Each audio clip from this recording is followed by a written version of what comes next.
Alright guys, this is going to be a short video. My phone battery is low, so I'm just going to show you the upper body real quick.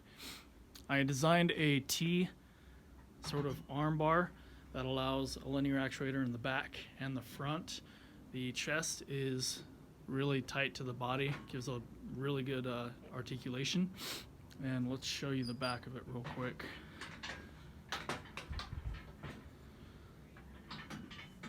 It's perfect for me to slide on in there. I'm still working on the motors and secure them to the side, but I have rod ends on every joint that gives perfect mobility and articulation, so I can actually sway side to side in this thing. I've tested the top of it, it fits. It's just a pain moving this 200+ pound upper body. But in regards to articulation, everything moves perfectly fine. These shoulders could have some more development, but the range of motion for this thing and power is just going to be unbelievable.